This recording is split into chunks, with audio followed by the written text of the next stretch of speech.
আসসালামু আলাইকুম বন্ধুরা। আর এখানে মেশো থেকে চলে এসেছিলো আমার পার্সেল। আর পার্সেলের ভেতরে কী ছিল সেটা আমি জানতাম না, কারণ অনেকগুলোই অর্ডার দিয়েছিলাম। তো কোন জিনিসটা এসেছে সেটা আমি বুঝতে পারিনি। তো দেন আমি খোলার পর দেখছি যে এখানে আমার এসেছিলো সমোসা মেকার। আর সেটা পেয়ে আমি সত্যি খুব খুশি হয়েছিলাম, কারণ সমোসা করতে গেলে অনেকটা টাইম লেগে যায়। আর টাইম বাঁচানোর জন্যই আমি এই সমোসা মেকারটা অর্ডার করেছিলাম।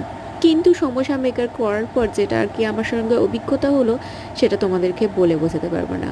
তো দেখো, এখানে আমি সমোসাগুলো সব এখানে কাটিং করে নিচ্ছিলাম। এখানে রুটির আটা বেলে নিয়েছিলাম আগে থেকেই বড় করে। আর এই যে সিটটা দেখতে পাচ্ছ, এই সিটটাও কিন্তু আমি মেশো থেকেই অর্ডার করেছিলাম।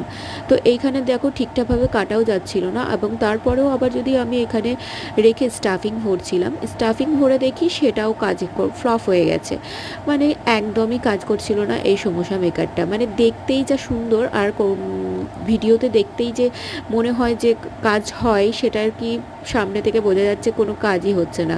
তারপর শেষমেশ আমি লাস্টে আমার কাঁটা চামচ দিয়েই আর আমার হাত মেশিন দিয়েই সমস্যাগুলো বানিয়ে ফেলতে হলো বন্ধুরা, কি আর বলবো।